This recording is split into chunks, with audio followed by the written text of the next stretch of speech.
मैं डॉक्टर नीता कानूनगो। आज अपन basic part second inorganic chemistry में ट्रांजिशन एलिमेंट के पार्ट 9 में स्टडी करेंगे। हमने कल पार्ट 8 में कलर को स्टडी स्टार्ट किया था, colour and spectral behaviour of transition element. उसमें कलर में अपन देखा था कि कोई भी पदार्थ रंगीन जब दिखता है जब वह किसी लाइट के विजिबल रीजन यानी 400 to 700 nm वेवलेंथ के किसी दृश्य भाग से किसी वेवलेंथ को एब्जॉर्ब करता है और जो एब्जॉर्ब लाइट होती है उसका कॉम्प्लीमेंट्री कलर हमें दिखाई देता है। फॉर एग्जांपल 400 to 435 की वॉयलेट कलर को एब्जॉर्ब किया तो उसे हमें कॉम्प्लीमेंट्री कलर येलोइश ग्रीन दिखाई देता है। ये अपन ने स्टडी किया था और अपन ने देखा कि ट्रांजिशन एलिमेंट कलर्ड क्यों होते हैं।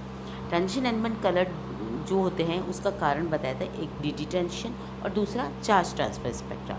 अपन ने डी ट्रांजिशन में ऑक्टाहेड्रल कॉम्प्लेक्सेस को कल स्टडी किया था और उसमें ऑक्टाहेड्रल कॉम्प्लेक्सेस में देखा था कि ऑक्टाहेड्रल कॉम्प्लेक्सेस में जो है केंद्रीय धातु परमाणु का जो होता है उसमें 6 लिगेंड अप्रोच करते हैं तो वे समस्त डी इलेक्ट्रॉन की एनर्जी को हाई कर देते हैं, पर इसके 3 जो XYZ एक्सिस के ओर होते हैं ईजी कक्षक और वो अधिक प्रतिकर्षित होते हैं और हायर एनर्जी के हो जाते हैं, और जो कि T2G ऑर्बिटल होते हैं जो लोअर एनर्जी के हो जाते हैं। तो EG ऑर्बिटल हायर एनर्जी के और T2G ऑर्बिटल लोअर एनर्जी। ऐसे क्यों होता है?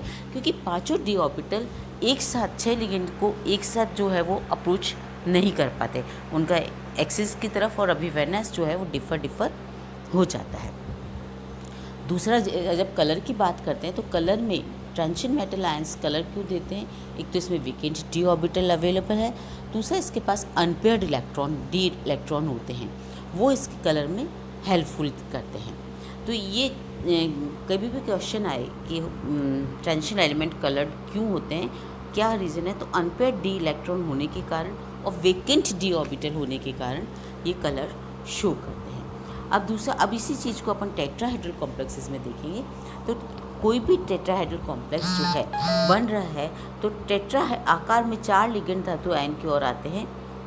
एक नियमित चतुष्फलक एक घन से संबंधित होता है जिसके केंद्र में धातु परमाणु और 8 एकांतर क्रम में चारों कोनों पर लिगेंड होते हैं।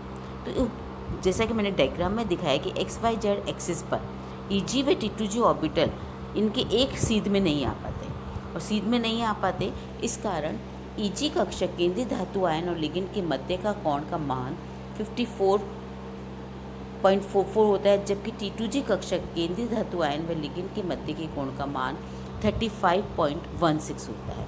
अर्थात T2G कक्षक लिगेंड की दूरी EG कक्षक लिगेंड की दूरी से कम होती है।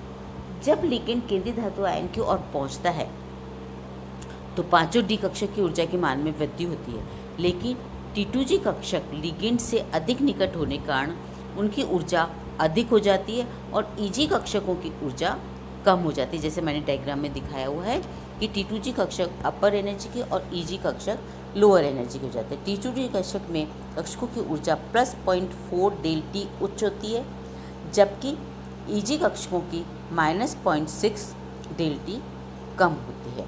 तो यहाँ पर अपन इस बात को देखेंगे कि ऑक्टाहेड्रल कॉम्प्लेक्सेस और टेट्राहेड्रल कॉम्प्लेक्सेस में बिल्कुल अपोजिट चीज़ होती है। ऑक्टाहेड्रल कॉम्प्लेक्स में T2G कक्षक लोअर एनर्जी के हो जाते हैं और EG कक्षक हायर एनर्जी के होते हैं, जबकि टेट्राहेड्रल कॉम्प्लेक्स में EG कक्षक लोअर एनर्जी के हो जाते हैं और T2G कक्षक हायर एनर्जी होते हैं। कल अपन इसी पॉइंट को आगे करते हुए कलर क्यों देता है उसमें एक एग्जाम्पल लेते हुए अपन उसको डिस्कस करेंगे कि ट्रांजिशन मेटल आयंस में कलर डी ट्रांजिशन से किस तरह से आता है। Thank you.